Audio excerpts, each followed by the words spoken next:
Assalamualaikum warahmatullahi wabarakatuh. Selamat pagi, selamat siang, selamat malam, Bapak dan teman-teman semua.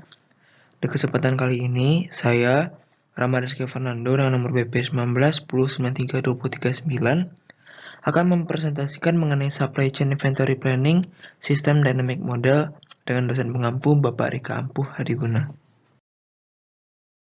Seiring perkembangan teknologi digital, setiap perusahaan berlomba-lomba untuk menjadi nomor satu di setiap bidangnya. Maka diperlukanlah sebuah rantai pasokan yang efektif dan efisien.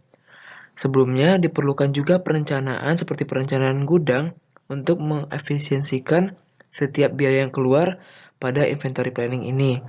Pada tahun 1961, Forrester mengenalkan sebuah model dan simulasi yang dapat menganalisis hubungan kompleksitas antara variabel yang memiliki sebab akibat dan saling berkaitan kuat. Forrester Model yang pada dasarnya adalah rantai pasokan 4 tingkat sederhana yang terdiri dari pabrik, gudang, distributor, dan pengecer. Supply Chain Inventory Planning berfokus pada permasalahan taktik seperti pengendalian persediaan, koordinasi produksi distribusi, penanganan material, dan lain sebagainya. Downstream flow of material terdiri dari factory ke konsumen, dan upstream flow berupa informasi terdapat dari delay setiap layer pada rantai pasokan, seperti pada gambar. Pada garis tebal merupakan delivery to customer, sedangkan garis putus-putus merupakan order from customer. Selanjutnya mengenai problem definition. Untuk yang pertama, prinsip dasarnya ialah gunakan sistem pemodelan, membuat model pada komputer, dan memverifikasi validasinya untuk memberikan dasar yang menyusun strategi dan pengambilan keputusan. Pada bab ini, studi kasus yang diangkat ialah Calais Company dengan perilaku yang tidak diinginkan dan fluktuasi di gudang persediaan memiliki beberapa alasan dan variabel yang berbeda dari rantai pasokan yang dipengaruhinya. Oleh karena itu, untuk mengatasi masalah tersebut, dilakukan identifikasi variabel penting yang efektif dan pada rantai pasokan, mendefinisikan perilaku variabel, dan merumuskan cara mereka untuk mempengaruhi fluktuasi persediaan dan simulasi perilaku persediaan di gudang pusat distribusi diperlukan. Bagian pertama, sistem dynamic model, merupakan sebuah metode yang digunakan untuk penyelesaian masalah kompleksitas dalam rantai pasok. Selain itu, sistem dinamik menampilkan hubungan sebab akibat yang sangat kuat antar variabel.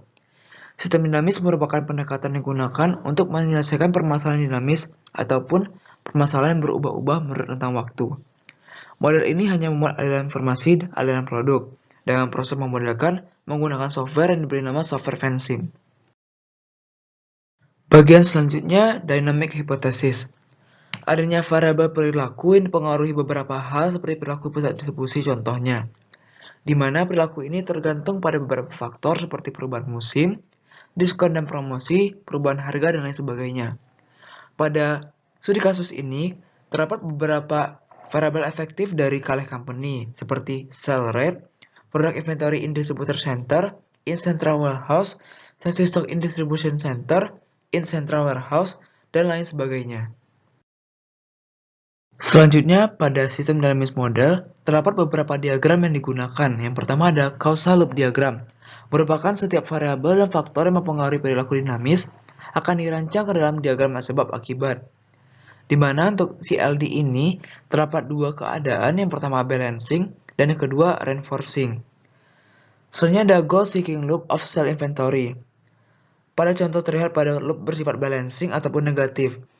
Saat terjadinya peningkatan pada permintaan, maka otomatis kegiatan sel juga akan meningkat. Sedangkan persediaan pada distributor center akan menurun akibat sel yang meningkat. Begitu juga untuk persediaan di distributor center meningkat akan menurunkan shortage. Kemudian terdapat goal seeking loop of transmission, di mana time for transfer merupakan waktu yang diperlukan untuk memindahkan persediaan dari inventory center ke inventory distribution center. Di sini hanya mempertimbangkan waktu transfer rata-rata dari distribusi yang berbeda. Adanya faktor ini menyebabkan lag ataupun keterlambatan dalam hubungan variabel transfer dan persediaan di pusat distribusi. Dalam loop ini, kepenuhan gudang lebih tinggi ketika tingkat persediaan lebih tinggi di pusat distribusi. Selanjutnya ada goal seeking loop of transmission material.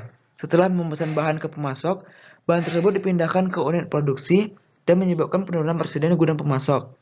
Apalagi jika ada pesanan untuk memindahkan material, maka dipindahkan ke unit produksi dengan jumlah hingga kapasitas produksi hingga persediaan di gudang pemasok menjadi nol. Masalah ini ada untuk mempertahankan produksi dan menyebabkan inventaris meningkat dan mencegah penghentian pada produksi. Selain growth seeking loop, pada sistem dinamis juga terdapat growth loop, di mana untuk yang pertama ada growth loop of sales transfer. Dalam loop ini, umpan balik penjualan untuk ditransfer dibuat melalui peramalan penjualan dan penentuan safety stock. Dengan meningkatkan perkiraan penjualan, safety stock juga akan meningkat. Dengan meningkatkan persediaan safety stock, jumlah shortage berkurang yang pada gilirannya menyebabkan transfer yang lebih tinggi pada periode-periode berikutnya. Oleh karena itu, hubungan variabel-variabel yang disebutkan adalah tipe incremental ataupun tipe yang tumbuh secara bertahap. Dan masalah ini mengarah pada penciptaan growth loop dari penjualan ke transfer dan dari transfer ke penjualan. Growth loop ini dalam kasus di mana adanya cukup persediaan adalah gudang pusat, ruang gudang yang memadai, dan adanya permintaan yang cukup, menyebabkan transfer dan penjualan lebih tinggi secara bertahap hingga sepenuhnya menanggapi kebutuhan pasar. Selanjutnya ada growth loop of sales reproduction. Pada loop ini, selain variabel yang berhubungan dengan penjualan, dimasukkan juga variabel perantara antara penjualan dan produksi, dan variabel produksi yang mengarah pada penciptaan growth loop dengan beberapa loop internal yang akhirnya membuat growth loop penjualan yang menyebabkan peningkatan perkiraan penjualan dan safety stock. Terakhir terdapat step flow diagram, merupakan variabel keadaan sistem yang adalah jumlah pelanggan, persediaan bahan, hutang, dan lain sebagainya. Variabel aliran sistem seperti tingkat produksi, tingkat transfer bahan, tingkat penjualan, dan lain sebagainya. Dalam sistem ini, keputusan ditentukan berdasarkan variabel status dan dieksekusi berdasarkan variabel aliran. State flow diagram merupakan bentuk pengembangan dari casual loop diagram atau CLD dengan penggunaan beberapa simbol, di mana pada state flow diagram ini menjadi input ialah setiap flow-flow yang terdapat pada causal loop diagram. Setelah dilakukan presentasi mengenai sistem dynamic model, terdapat beberapa kesimpulan. Yang pertama, tujuan dari sistem dynamic model untuk mengidentifikasi variabel-variabel yang mempengaruhi rantai pasok dan hubungan serta efektivitas pada keseluruhan rantai pasok. Model ini dirancang berdasarkan metode sistem dinamik menggunakan software Vensim. Karakteristik terpenting dari penelitian ini adalah memungkinkan penerapan model dalam kenyataan yang dapat mencegah keputusan yang salah dalam sistem yang kompleks. Model sistem dinamis ini cocok diimplementasikan pada industri besar sehingga dapat meramalkan kinerja sistem di masa yang akan datang berdasarkan hasil kerja yang optimal. Mungkin sekian presentasi dari saya. Mohon maaf terdapat kesalahan dalam penyampaian. Saya akhiri saja. Wassalamualaikum warahmatullahi wabarakatuh.